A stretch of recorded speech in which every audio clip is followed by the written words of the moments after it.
Well, let's get the thoughts of Lieutenant General Sir Simon Mayall, was an advisor at the Ministry of Defence until this year, and Jimmy Carroll is a recently retired officer who was commended for bravery while seeing active service in Iraq and Afghanistan. Thank you both for joining us. Good morning. Good morning. Jimmy, first of all, do you trust the politicians to get it right when it comes to military spending priorities?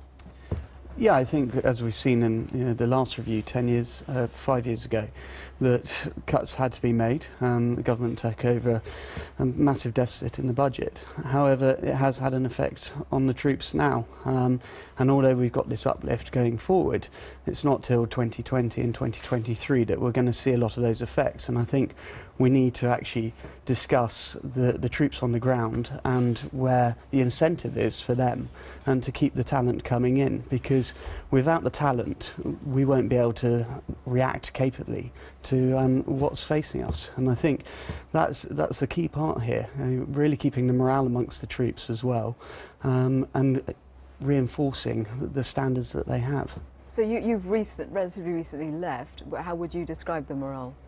I left 2 years ago now, and I'd say those who are still in, the morale is probably waning a little bit. Since the drawdown in Afghanistan, a lot of people have gone and done the job that they were training to do, and now they're looking at what's next. But limited resources are there, and actually it's the added benefits really which they really hold on to and hold true. And we can have all the kit and equipment we want, but unless you're actually rewarding the troops on the ground, that's where the lack of capability will lie. Lieutenant General Sir Simon Mayall, what's your perspective on what we're going to do? I would say, credit where it's due. The last defence review was a major blow. We thought we were going to take some cuts to Army manpower. They were worse than we expected. I think that had a significant effect on recruiting and retention, and I utterly echo Jimmy's point there. We've seen what happens, dare I say, with the Iraqi army, where you put a lot of money and investment into it, but actually equipment and even training does not make for a cohesive force. The absolute backbone of the military, all three services, is the quality of the young men and women who join, and then critically those who will stay. We have definitely addressed a number of the capability gaps that were left there. I think we all agree the 2010 review was done in a huge rush. The background was an appalling financial situation. I think we've been mugged a bit by reality in terms of some of the risks we took on that. I think the Prime Minister and the government have faced up to that. I do think we have a current fight which we're very aware of. We've got a threat from areas where Russia has been very resurgent and very aggressive. I don't think we should ever forget that while we're looking at the situation in the Middle East. We've clearly got a major threat rising from Islamic extremism in the round, and we need to both address that and make sure that the Iranians and the Russians aren't able to take advantage of that. But we also have to, every generation has to hold the armed forces in trust for the next generation. And I do think although the headlines will be about excellent, fantastic investment, and I say I applaud the government for that, actually making sure that we have the right quality men and women in the armed forces who want to join, who are attracted to join, and then want to stay because they can see a really productive long-term career on behalf of the nation is important. And I really hope in the CSR we see the government acknowledging the real importance of the manpower within the armed forces. So they mustn't be looked on as overheads. Equipment is not capability unless it's manned with the rightly trained men and women. And on the numbers, I think 42,000 armed forces have gone, members of the armed forces have gone over 5 years. That's not ground that's going to be made up, is it? Not quickly. We've tried to mitigate some of that with reserves. I commend that. I think the Reserve Army does a fantastic job, but they are inherently not as flexible as regulars.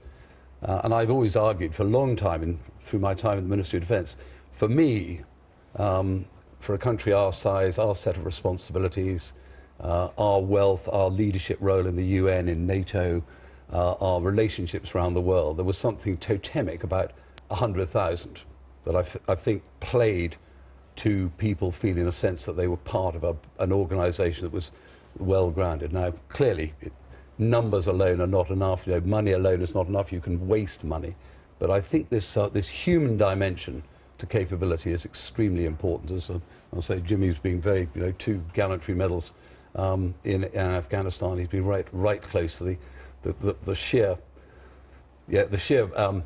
quality of people that we have attracted, and we must keep them by sending that right message. This is a good start. I just want to be very clear. I applaud the government for what they've done. Let's look how we continue to build back. Yeah, I think echoing General Simon's comments is that we can have this capability uplift and the investment in equipment and technology, but from the last review, where we're lacking is this deficit in manpower. You don't create a soldier, sailor or airman overnight, and especially if you're putting them into platforms such as aircraft and tanks and ships. And so therefore you've got to train up these people. The other thing is that last week the government spoke about the extra funds going to the Special Forces. Now I think this is very important, that you can buy the Special Forces more kit and equipment and they're happily take that on.